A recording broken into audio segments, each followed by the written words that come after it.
So either or. This shows a bit how to.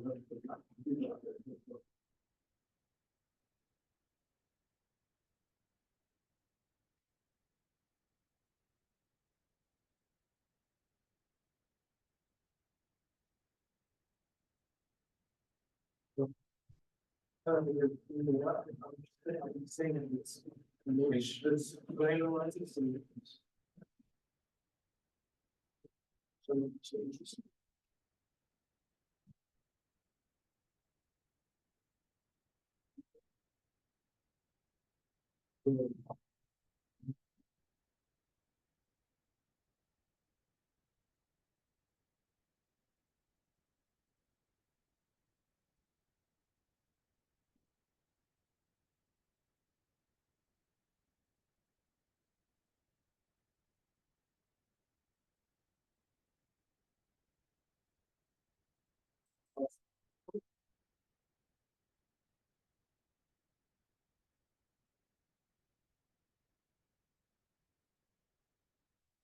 Okay, I think so.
All right, it's 5:30. Let's go ahead and get started.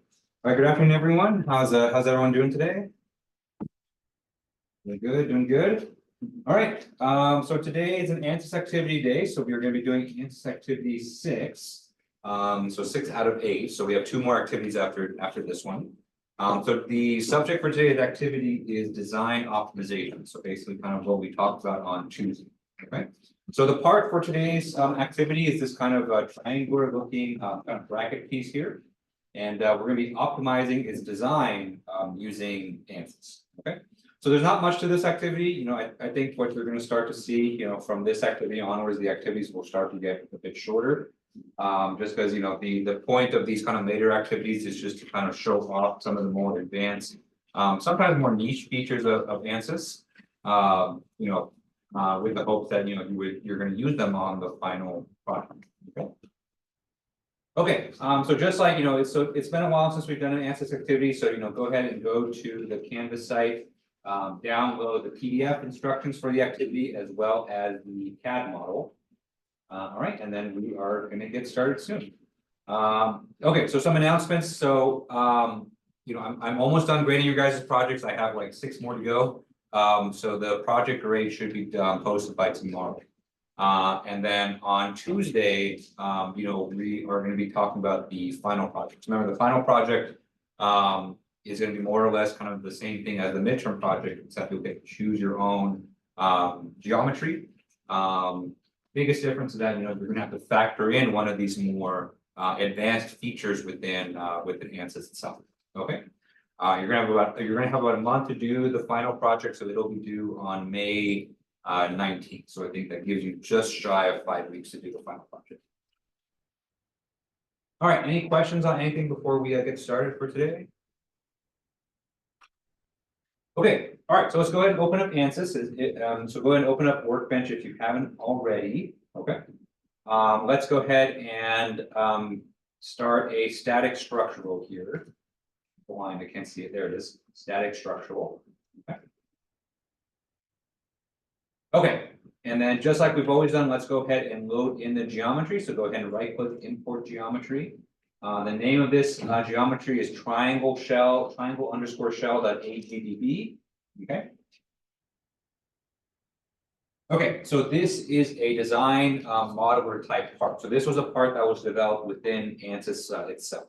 Right. So that's one thing about the optimization is that because we're going to be modifying the dimensions of the part, you kind of need to make the part within ANSYS itself, because if you load in a SolidWorks part, you know, when doing the file conversion to load in a SolidWorks part into ANSYS, you know, we kind of lose that dimension data, and more importantly, we lose the ability to modify the geometry as well. And so, if you are going to be using design optimization, you have to make it within ANSYS itself.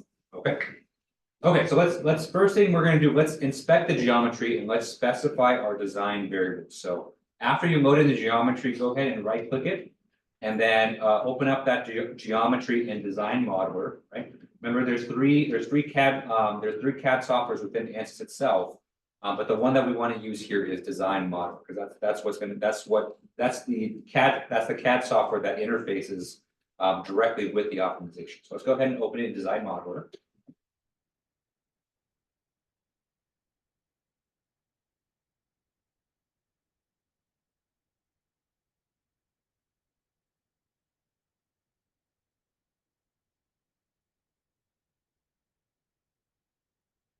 Okay, so here is our part in design model. So you can see, you know, right away that this part is a shell model. So there's no thickness to it. And so this is kind of very reminiscent of activity 1, where we just did kind of a 2D analysis. Okay. And the reason we did that for this activity is mostly just because of the cost. And so, you know, with optimization, just like we talked about on Tuesday, you know, ANSYS is going to need to run a few dozen simulations in order to reach a converged optimized result. And so in order to kind of cut down the overall cost of the entire process, we're just using a 2-dimensional model. Okay. But of course, you're going to apply the same methodology, the same process to, you know, to any 3-dimensional model as well. Just kind of be prepared for the increase in cost. Okay. Okay. So if you look at this part right here, the entirety of this model is generated from this sketch, okay? So if you click on the plus arrow next to XY plane, you'll see that there is a single sketch there, okay? And if you go to the bottom left-hand side of the screen, you'll be able to see all of the dimensions that were used to construct this sketch, okay? So you can see here we have 5 dimensions. And so actually, if we double click on the sketch, I think we'll be able to see them more. Okay, here it is. Okay, so if you go on each of this, if you click on each of the dimensions there, you'll be able to see what they are in the model. And so first one we have here is H1. H1 is this distance from here to here. So that kind of sets the overall length of the part.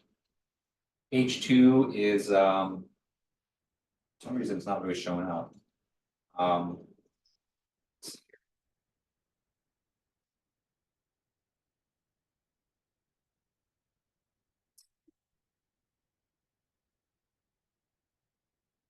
There we go. Okay. You may have to click on sketching and then modeling so that you can kind of see all the different dimensions here. You can see here that H1 is this distance from the origin over to this end right here. H2 is the distance from the origin to the center of the plate. Okay. H4 is this distance, so that's the thickness of the assembly here. Okay. R5 should be the radius, the fillet radius. And then V3 is the width of this part right here. Okay. Okay. So the reason I'm kind of highlighting these is that you can consider these geometric dimensions as our design variables, right? So remember we talked about on Tuesday that in any optimization you need to identify the design variables, which are the parameters of your design that you're going to modify to adjust its performance or adjust its simulation results. Okay. All right, and so for a kind of a purely geometrical, static, structural kind of simulation, all of our design variables can be made from these input parameters here. Okay. Okay, so we're not going to use all 5 of these dimensions as our input parameters, because the thing with optimization is that the more input parameters that you include, the higher the cost of the optimization is going to be, the more simulations it takes to converge. And so we're only going to specify 2 input parameters. And so the input parameters that we're going to specify here is H4. Right, so H4 being kind of the distance between here and here. Okay. And the other input parameter that we're going to specify is R5, which is the radius of the fillets. Okay. So we're going to start with those 2, and then once we kind of get to kind of the free, the free roam section, then you can kind of experiment and look at the other design variables. Okay. Now, to specify a parameter for the optimization, we're going to make use of these empty boxes that are right next to these dimensions. Okay. So a few of you have kind of asked me about this, and so if you click on these, right? So let's say we click on the box next to H4, you're going to see that a P is going to show up in that box next to H4, and it's going to ask you to provide a name for that parameter here. Okay. So by clicking that box next to that dimension, we're specifying this as an input parameter to our optimization. Okay. Now, this box that pops up, this basically allows you to give it another name that's a little bit more useful, for your optimization. So instead of just, if you don't specify anything, then it'll give it the name xy plane.h4. Which by itself is not a very descriptive name. So if you're looking at this kind of outside design model, you may wonder kind of what that means. And so I do recommend that you give it another name. So for this parameter here, we'll give it the name width. For this, the width of that plate, at least at that region. Okay. So go ahead and click OK. And then the other thing we're going to specify as a parameter is the fillet radius R5. So go ahead and click on the parameter, the P next to R5. A box is going to show up here to ask you for a name. And for this one, we'll call it fillet radius.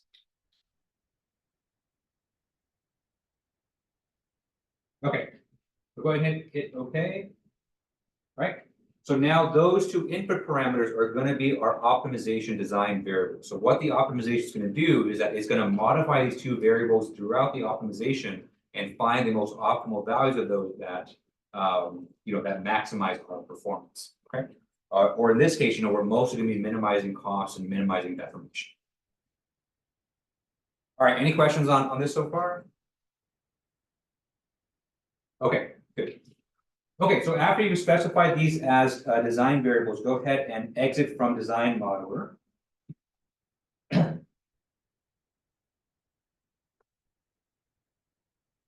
And what you're going to notice is that after you exit, if you specify those two as inputs, there's going to be a new box that shows up in your workbench called parameter set. Okay. Okay, so we'll come back to that a bit later, but just make sure that that's there, just to make sure that you've selected the design variables appropriately. All right, so next thing we're going to need to do is we need to run a simulation. So go ahead and double click on model here, and that's going to open up ANSYS Mechanical.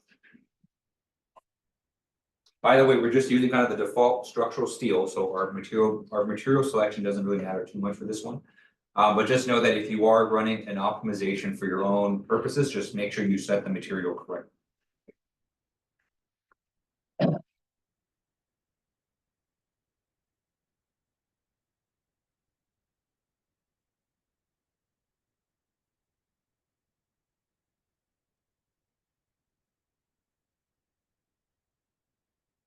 Okay.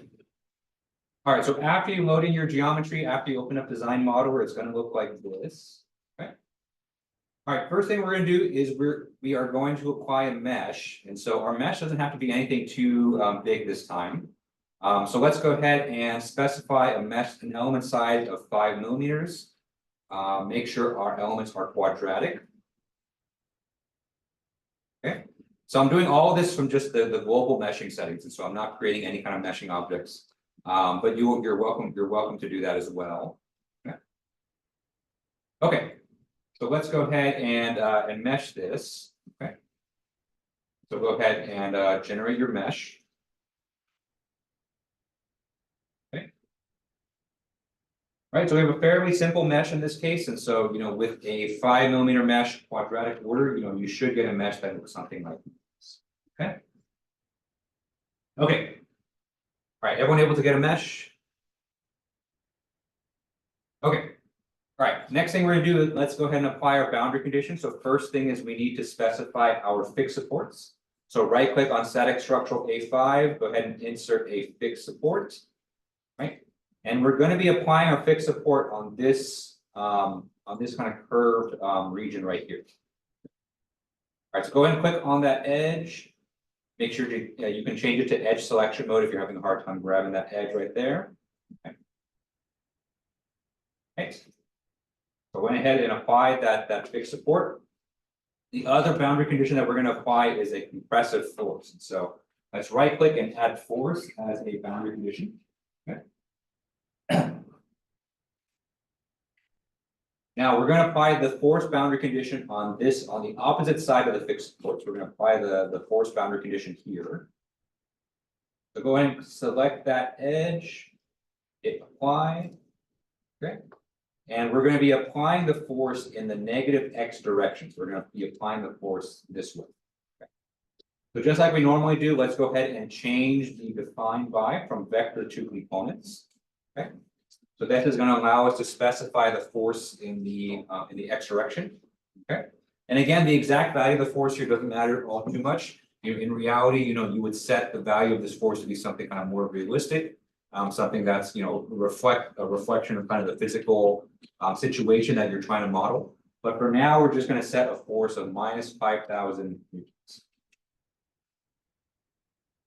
Okay. All right.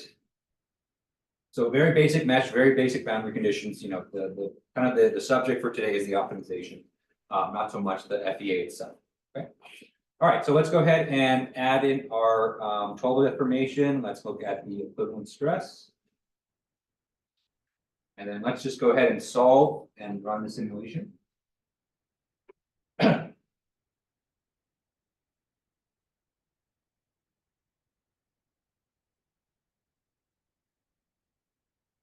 Okay, so if you run your simulation, your stress plot should look like the following. So you should have a maximum stress of about 126 megapascal.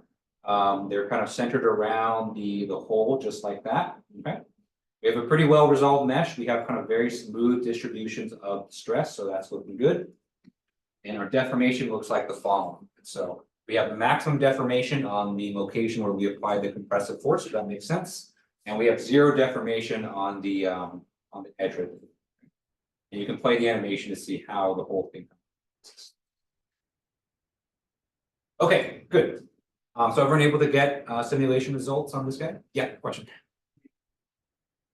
Doesn't look like that. Okay, I'll come by in a second. Okay, so before you exit mechanical here, we need to make sure we specify our output variables. So remember, one thing, remember from Tuesday that, in order to run an optimization, you have to specify an objective function. But to specify an objective function, you need to specify which outputs, are going to factor into that objective function, okay? Now, the way that we specify the outputs here is very similar, right? And so if you notice, some of the results here. So, let's say that you click on total deformation here, okay? If you go to the bottom left-hand side of the screen, and let me bring this up just so it's a little easier to see, right? You'll see that some of these entries here have that blank box, same as what we had in design model. Okay?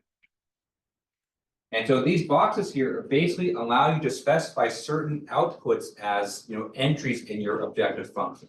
And the way that we're going to do that is exactly the same as we did in design model. So go to the empty box and just click. And so for this case, we're going to specify the maximum total deformation as one of our outputs. So go ahead and click that. And so that's going to put a P next to maximum deformation. Okay. All right, so that's one output that we want to specify in our objective function. The other output here that we're going to specify actually has to do with the geometry itself. Okay. So if you click on geometry here, okay. So click on geometry from the project outline and you click on properties. Okay. You'll see that we have entries for the total volume of this part, the total mass of this part, and the surface area. Okay. Now, one of the objectives that we're going to be minimizing in our optimization is the cost of production of this part. And we don't have the cost per pound of this material program within ANSYS, but we can use the mass as kind of like a surrogate for that cost. Okay. Basically, we're going to make the argument that the more mass that this part has, the more it's going to take to manufacture because it's going to require more material costs. Okay. So let's specify the mass as one of the outputs. So go ahead and click on the box next to mass. That's going to specify a P there. Okay. All right, and so that's all we're going to do for now for this kind of basic kind of optimization setup. Okay. All right, so I'm going to go around just to kind of just make sure everyone's on the same page. But if everything's all good, you can go ahead and continue on with the activity. I'll go ahead and continue on maybe in about 5 minutes. But if you're following along in the PDF, we are basically done with problem 2. So if you basically start from problem 3 on page 5, that's kind of where we're at right now. Okay, but I'll come back in about 5 minutes just to make sure everyone's kind of on the same page. Oops.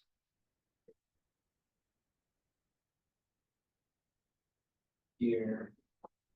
Wait.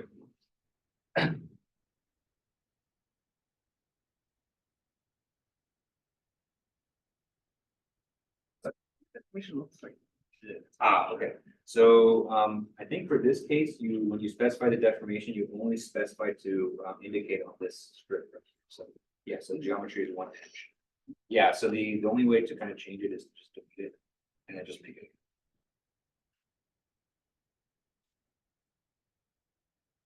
Yeah, without all that. And then put a stress. Yeah.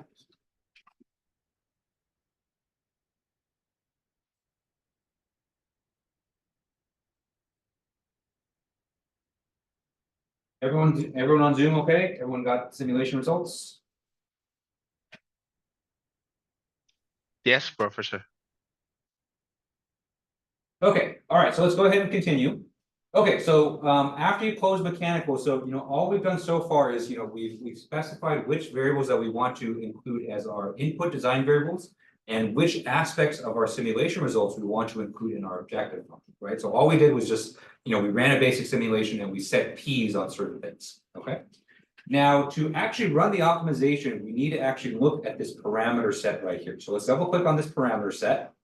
Okay. So I'm back in Workbench. And so when you double click on parameter set, you can see all the things that we specified here. Okay.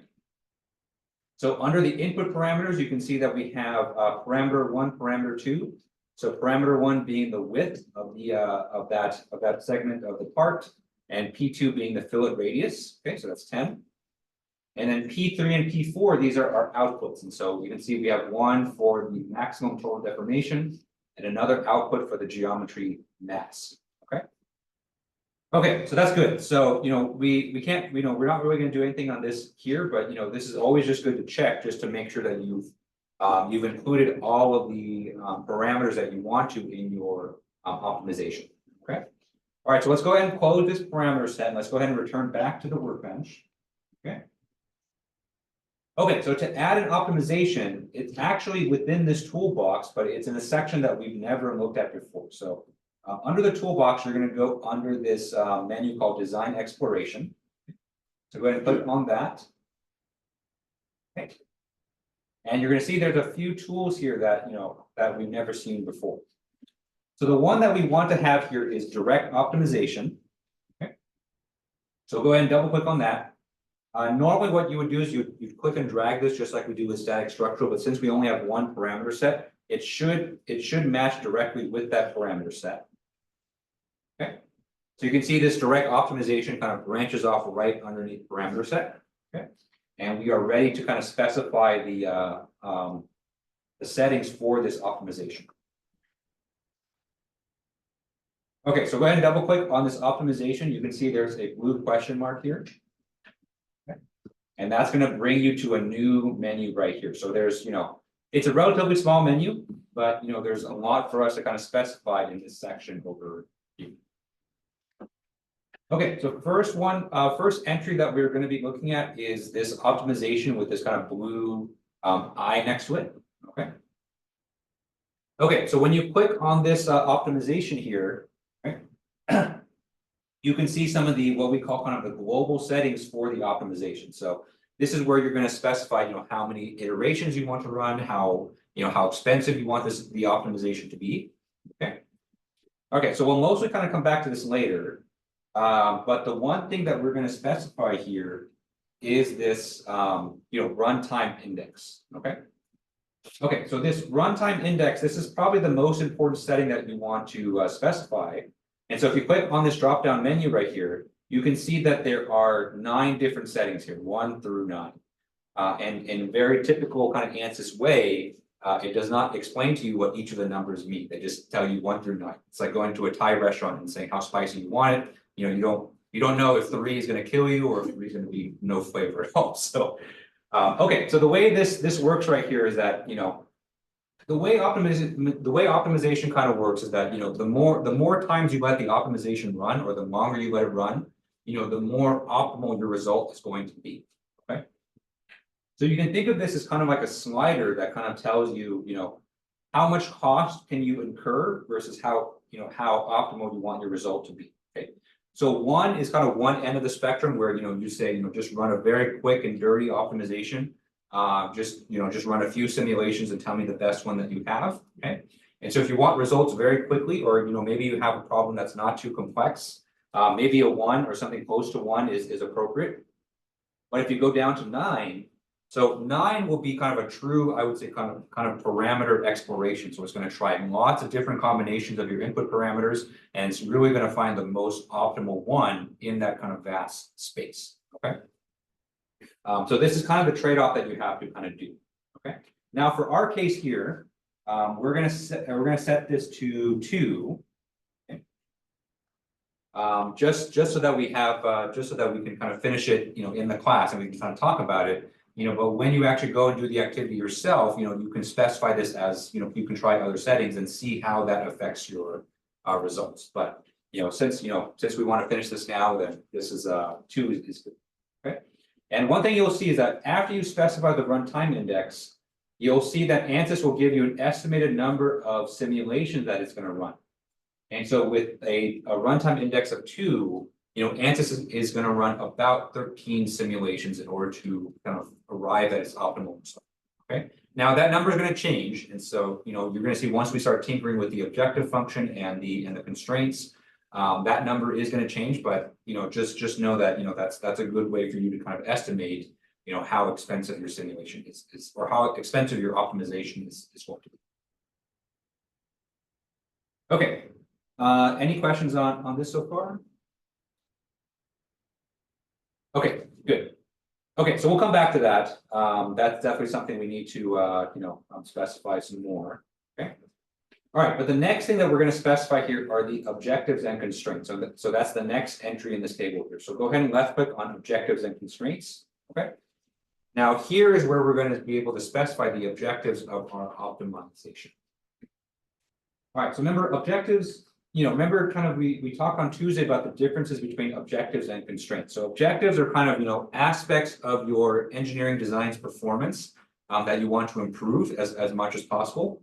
Whereas constraints are, like the name implies, are, constraints on either the results or the inputs that you don't want to be, violated kind of number one. Okay, and so the main thing to check here is that after you click on objectives and constraints, it's going to open up a new table here on the right where you can actually specify those objectives and constraints. Right? Okay, so first thing we're going to specify as an objective here is the total deformation. And so the way you do this is that from this drop down menu, you can see that we are able to select any of the 4 parameters that we've specified. So you can see we have our 2 input design variables and our 2 outputs. Okay, let's start with P3. So P3 is total deformation maximum. Okay, and let's choose to minimize this. And so we want to basically optimize our design so that the total deformation is as small as possible. So under objective here, you're going to click on this arrow, and then you're going to click on minimize to tell ANSYS that we want to minimize the deformation as much as possible.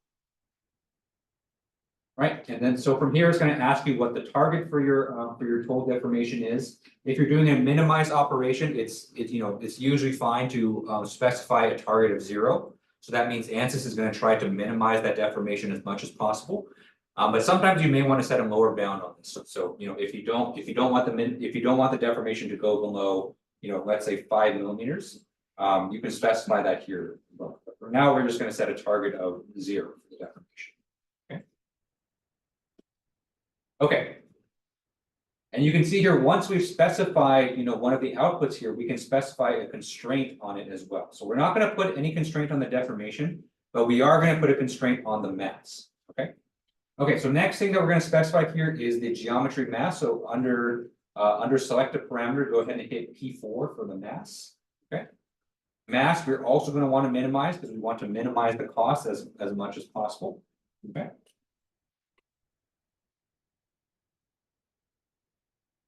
Right, and then in addition to the objective, we're also going to specify a constraint as well. So let's say that for this particular design, we don't want the mass to exceed 0.275 kilogram because that's the maximum amount of material that we can use for one given part.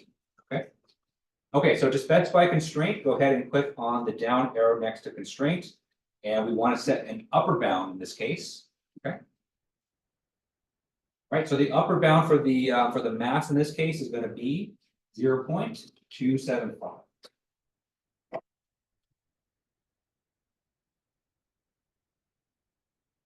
Okay, so this makes it so that as we are exploring our design space, as we're changing our design variables, we're going to make it impossible for the mass to go above 0.275. So that's kind of a hard cap on that output. Okay. Okay. Any questions on this so far? Okay, and so what you're going to see here is that after you specify your 2 objectives, they populate the list over here in our table here. Okay. All right, and then after we've specified our objectives, you'll see that our optimization here, before it was a blue question mark, now it's a green or yellow lightning bolt. Because in order to run an optimization, you need to specify at least one objective. So now that we've done that, technically we can run the optimization now. But before we do that, we're actually going to place some constraints on the input parameters as well. Okay. Okay, so the next place we're going to click here is on line 7, so static structural A1. Okay. And so after you click on static structural A1, you're going to see that the table on the right has changed. So that we can set the lower and upper bounds for each of these parameters. Okay. Okay. So right now we're working with kind of the default upper and lower bounds. And so by default, ANSYS gives an upper and lower bound of plus or minus 10%. Okay. So remember the default value for the width was 30 millimeters. And so ANSYS by default has changed that to 27 and 33. Okay. And then for the fillet radius, once again, we went plus or minus 10%. And so we went from 10 millimeters to 9 to 11 millimeters. Okay. Okay, so let's expand this. And so we're going to tell the optimization that you can search for, you can search for parameters that are outside this range. And so for the lower bound for the width, we're going to set this to 25. And then for the upper bound for the width, we're going to set this to 35. Okay. And then for the fillet radius in this case, we're going to specify the lower bound as 8. And then we're going to specify the upper bound as 12. Okay. Okay. Now, an interesting thing that you can do here. So, with only 2 parameters, you're going to see it's not too interesting of an optimization. But let's say that you have 3 or 4 or 5 parameters, you can actually specify relationships between the different parameters. Okay. And so one thing you can do here is you can do it down here. So, one thing you can say is you can say that, maybe P1, right? P1 has to be either less than or equal to or greater than or equal to P2. Okay. Right, so that's one thing that you can do. You can specify kind of relational constraints between the parameters, right? We're not going to do that in this case, but just know that that's a feature that you can do for the future. So I'm going to go ahead and delete this. Okay. And so the only thing that you should have is just the upper and lower bounds for each of the parameters. Okay. Okay, so before we run the optimization, let's go ahead and check. Our cost. Okay. So before we run, go ahead and click on optimization up here, and you can see that our estimated number of design points has been updated to 40. Okay. Now, because we've increased the range in which for the design variables that we're looking at, it's going to require more simulations to kind of explore that space, and so hence the increased cost. Okay. Okay. All right. So when you're ready, so go ahead and click on update. And so to run the optimization, there is a button here in the top left called update. So go ahead and click on that. Okay. And now what ANSYS is going to do is going to run those 40 simulations and then give you the results here. Okay. Okay. So right away, you can see that after you hit update, that this table on the right-hand side has been updated. Okay. So these are the 40 different design points that ANSYS is going to consider for the optimization. So for each, for each simulations here, so each line is a simulation, you can see that, a parameter for the width and a parameter for the radius has been specified. Okay.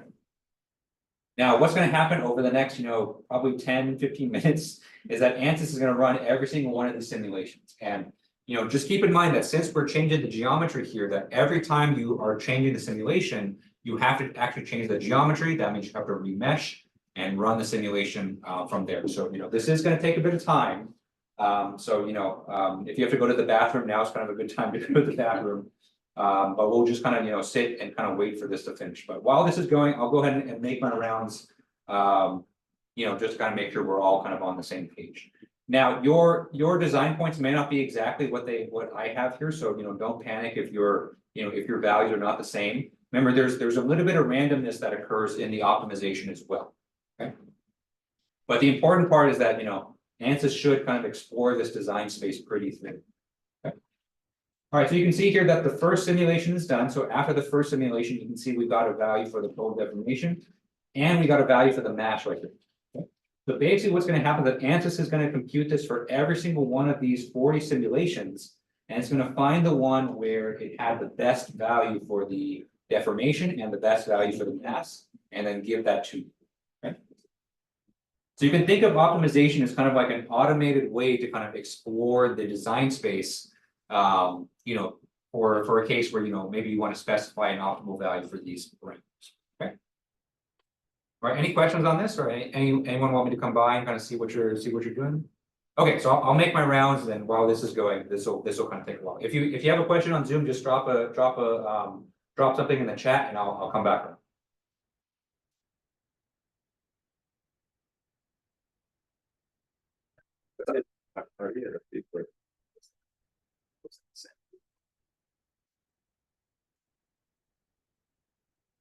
Oh, I still hit up just to see what it would do, but did you change the upper and lower bounds for the yeah, I did 25, I did this.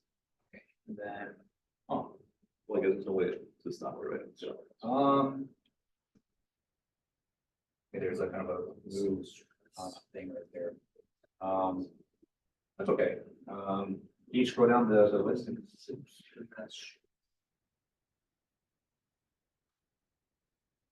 So parameter 2. So I'm looking at the values of parameter 2. So it looks like it goes from 8 to 12.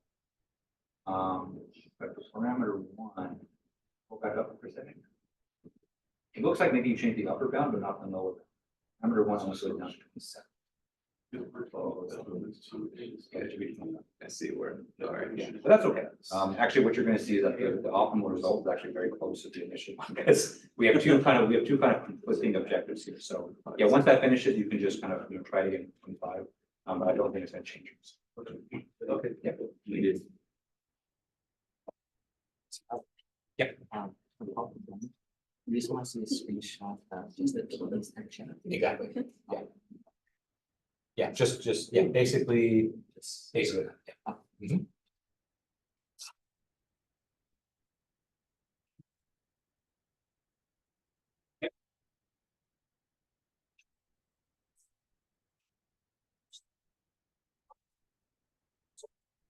Yeah, so remember, we have two objectives here. So we have both mass and the so probably for that optimal result, it was able to optimize this, but then the deformation.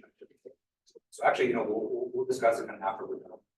That thing is done. But these two objectives are actually basically in direct conflict. The more mass that you add, you know, the less the deformation going to be.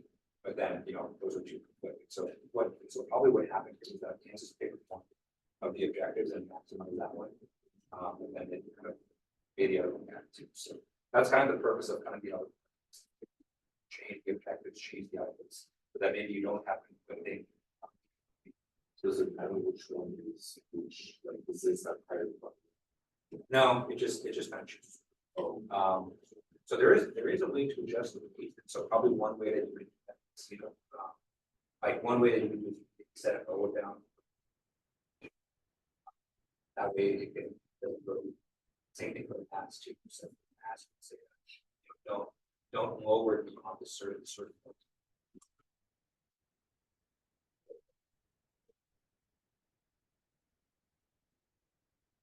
Oh, sorry, you have to go to the.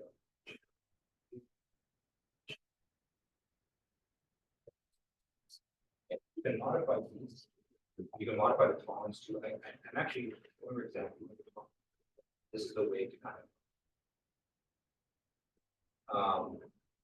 You can modify the targets here to kind of see. You can modify the strings to kind of emphasize it.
You have your 3 candidate points here. So you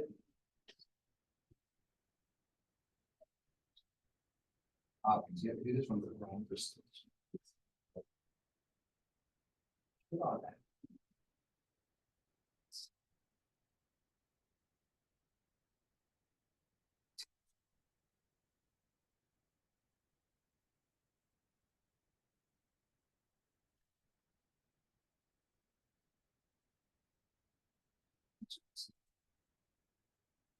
Yeah.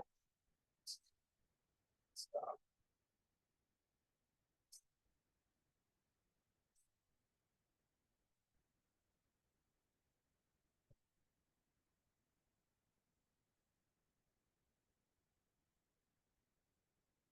Now you can run this. Now, when you open up design model for the ANSYS mechanical, it's going to be using these.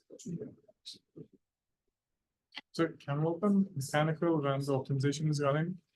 You could, it's just gonna be really, really slow. I would just wait for the whole thing to finish. I know, it takes a while. Yeah. They're at 15. Yeah. Yeah, that's why we set it to 2 for that one.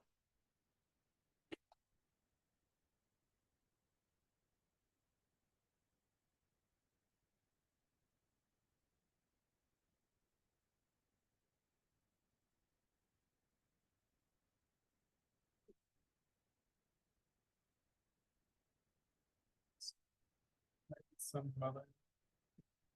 Is it inverse, right? It's gonna be an inverse or like the Take like this. Where do I report of find the X, Y, Z. Oh, I studied all the relations. It's new.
While that's going, I'll go ahead and discuss kind of the rest of the activity for you. Although, probably kind of based on where most people are, it's probably going to take the rest of the class to finish just this one optimization. But basically, the rest of the activity here is just kind of playing around with the different settings of the optimization. So, I'll kind of spoil things a little bit. So the 2 objectives that we picked here are kind of in direct conflict with each other. So we have, on the one hand, we want to minimize the total deformation, but on the other hand, we want to minimize the total mass as well. But when the only levers or the only design variables that we have for this type of design is just the geometry. Those 2 kind of work in kind of opposite because generally the more mass you have in your system, the more structurally sound it's going to be, structurally strong. And so that's going to minimize the deformation. But adding more mass is going to go against one of your objectives as well. So probably what you're going to see is that the optimal design point that ANSYS finds is either going to be very similar to your initial design point of a width of 30 and a, a fillet radius of 10. Or it's gonna be a design point where, maybe they optimize the mass really well, but the deformation actually increases, or vice versa. So maybe you have a design point where the deformation actually goes down, but then your mass actually goes up, okay? So it's actually very difficult in this case to actually get an optimal design that, is actually significantly different. So for problem 5 of this activity, once you're kind of done with this, with this part, is to change the outputs and see how that affects your optimization, okay? Now for problem 5, maybe you pick 2 aspects of the simulation result. So maybe you pick both the deformation and the equivalent stress, and you see how that's going to affect your optimization, okay? So in that case, there should be a very clear answer in terms of, a design that's going to minimize both of those quantities, okay? Or maybe you pick just based on the geometry. So maybe you pick kind of not only the mass, but yeah, maybe you just have the mass. Like you want to just make the cheapest part as you can, without taking into account any of the deformation or the stresses, right? And so you're going to see your design skew a different way because of that. Okay.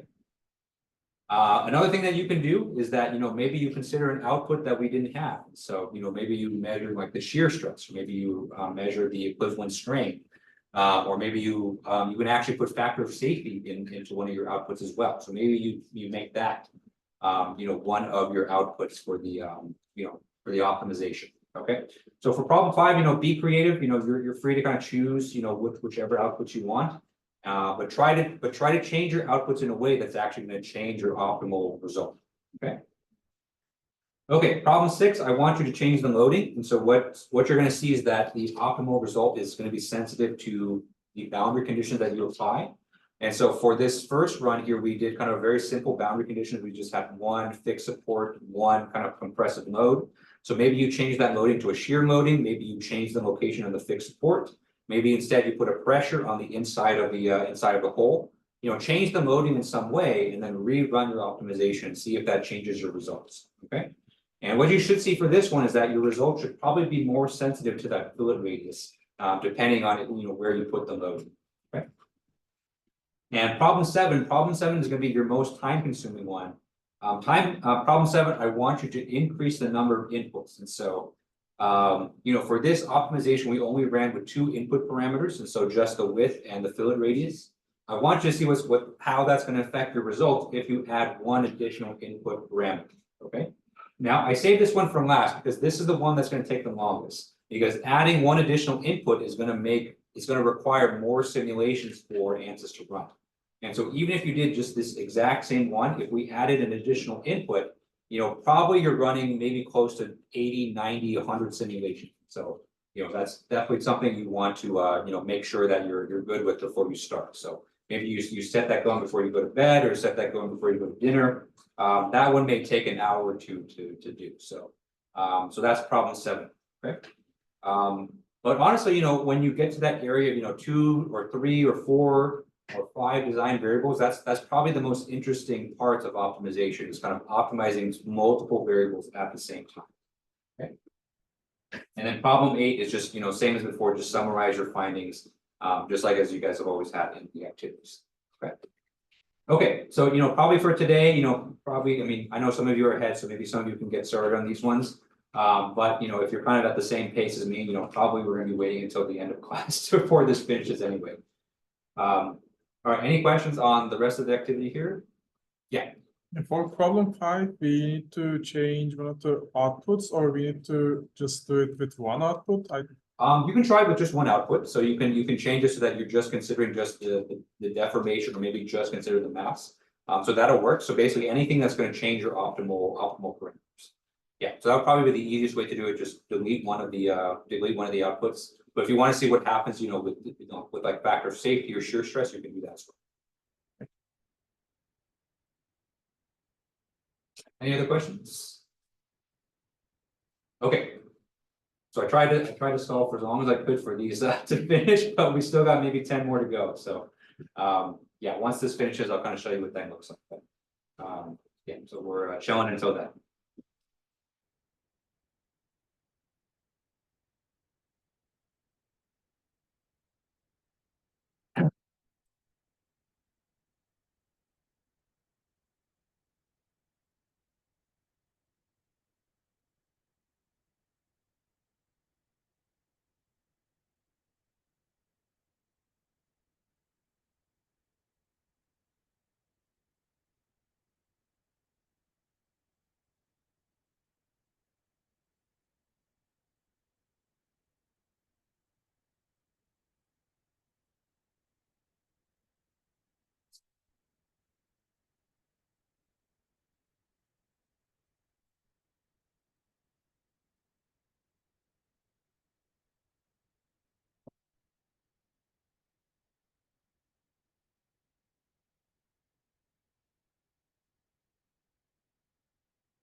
Almost done, 4 more to go.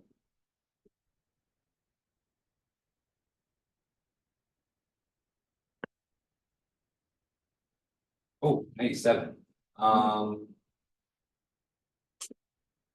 Let's see, is your runtime index 2? This one here? So when you click on optimization, the runtime index is this entry rate.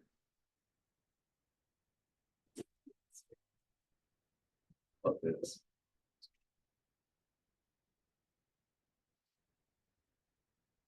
Okay.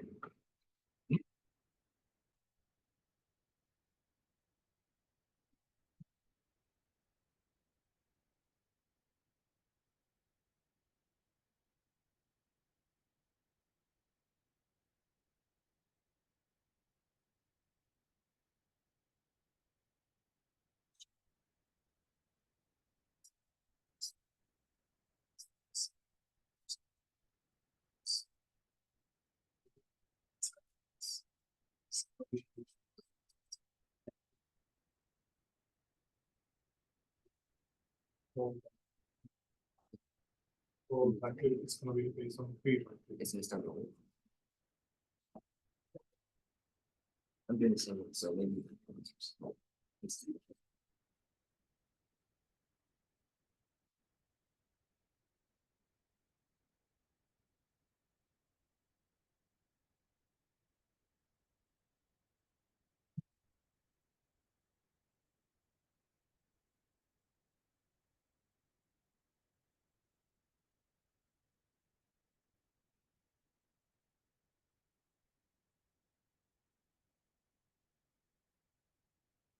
All right, so we're done. Okay, that was a long time, so I think that maybe took me about half an hour. But after your optimization is complete, you'll have basically ANSYS has 40 different simulations to choose from to find kind of your most optimal result. Okay. Now ANSYS will automatically kind of pick a top 3. So after your simulation is done, under the results, you can click on candidate points here. Okay. So by clicking candidate points, you can see kind of the top 3 choices, that ANSYS has picked from the results. Okay. Okay. So all of these results here looks like they have a width of about almost 29 or almost 30. So this is actually very similar to kind of what we started with. Okay. And you can see the values of the two of our 2 outputs here, relative to each other compared to kind of this first candidate point. So, the second candidate point compared to the first one, you can see that the total deformation actually increases by about 3.29%, but the mass decreases by 1.22%. Okay, so this is kind of what I was talking about earlier, that our two objectives in this case are kind of they're kind of counterbalancing each other. Okay. And then the same thing for the last one here. So for the last design point here, that compared to the first one, our total deformation increases by about 3.67%, but the mass decreases by 1.26%. Okay, so you can choose any of these design points, and so I'm going to go ahead and pick this one. Okay. And to actually see the simulation results from it, you can go ahead and click on any of these candidate points. Click and after you right click, then click on Insert as Design Point. Okay. And so what that's going to do is that's going to add that design point to your main simulation. Okay. So from there you can exit the optimization here. Okay. And then you can go under parameter set here. Okay. And so after you double click on parameter set, you can see here that we have our current design point as well as the one that we optimize on right here. Okay. Now to set this one as our simulation target, you can right click on this new design point, and then you can click on this setting here called Copy Inputs to Current. Okay. And so what that's going to do is that's going to make the current the current parameters equal to these equal to these parts right here. Okay. So let me go ahead and close this. Let's go ahead and reload our geometry. So, we need to, now that we've actually changed the parameters, we need to regenerate our geometry.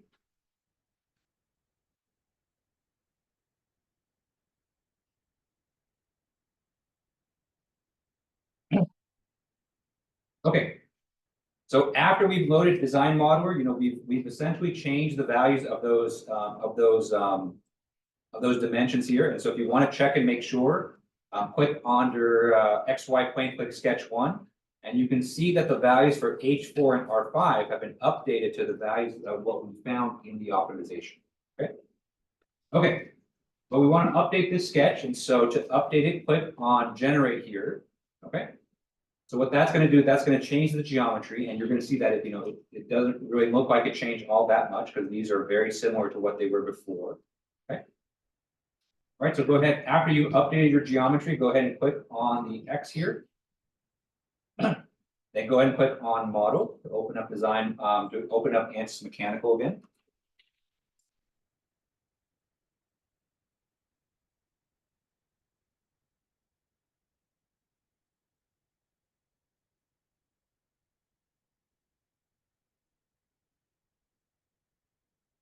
Right, and so since the geometry changed, that means the mesh is also going to have to change as well because the part has different physical dimensions. And then after the mesh changes, you can then rerun the simulation. So luckily, all the settings here are kind of saved from when you had it before. And so once everything kind of loads in, you could just click on solve. And so from there, it's going to regenerate the mesh. And then after it regenerates the mesh, it's going to run the simulation. Okay. And you can click on the total deformation and the equivalent stress. Okay. And so you can get these results and put them in your activity. Okay. All right. And so that's optimization. And so, I know it's very time consuming, but, a lot of it is kind of passive time as well. So, kind of the idea with optimization is that, it automates this process of, trying out different combinations of the design variables. So you don't have to sit there at your computer and kind of manually kind of change these yourself. Okay. So it's a very powerful tool. It's very useful for, when you want to kind of really explore design space.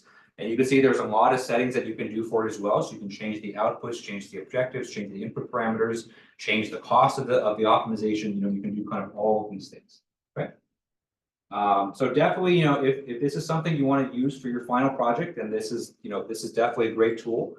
And you can really kind of, have a lot of faith that, your design is optimized from. It is very time consuming, but the amount of active time that you actually are running the program is actually quite small. So a lot of it is set it up, let it run, go do something else, come back, grab some screenshots, set it up again, go do something else, and come back. Okay. I learned how to make bread for the first time over spring break, and then that's kind of what making bread is about. So you mix the flour, you knead it a little bit, you go away, do something else, come back, you knead it again, go away, do something. So it's kind of like that. So optimization is kind of like making. All right, any final questions? Okay, all right, so I'll stick around until 6:45. So if you have questions on this activity, you can go ahead and ask. But if not, thank you guys for coming today, and I hope you guys have a good weekend. I'll see you guys next week.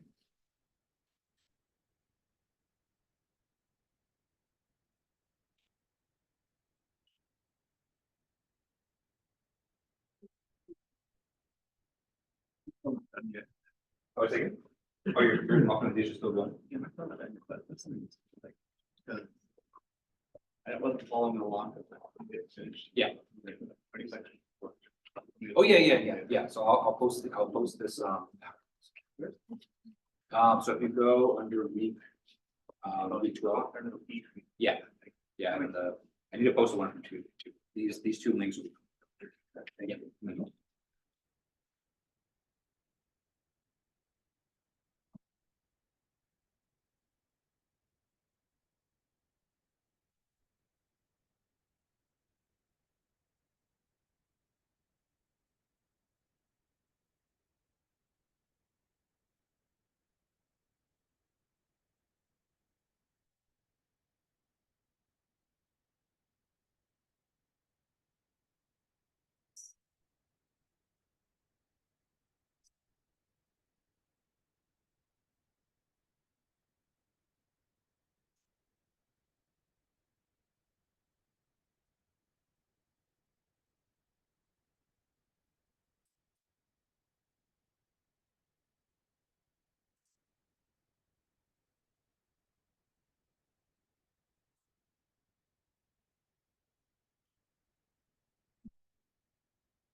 Yep, -72.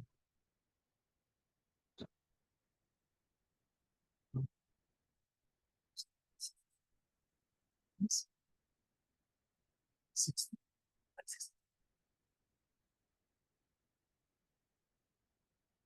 Which is fine.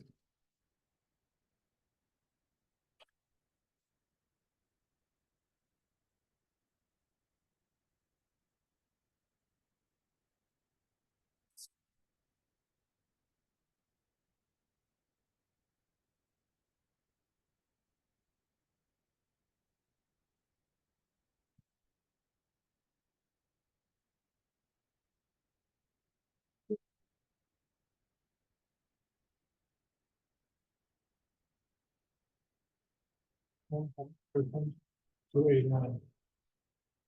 Yeah. Then, this one, I don't know why. 289. Yeah, it's solution. In possible solutions, you just said combine 6. That also says 289. Oh,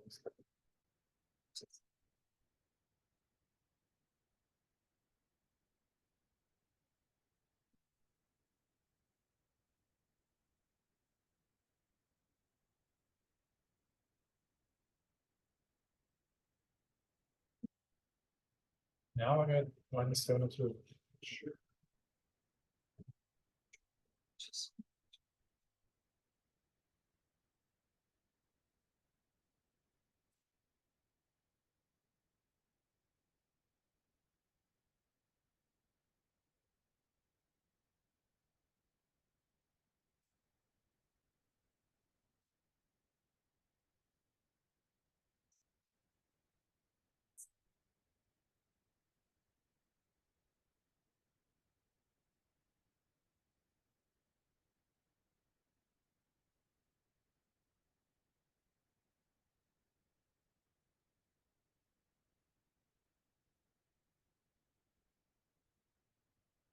He's going right.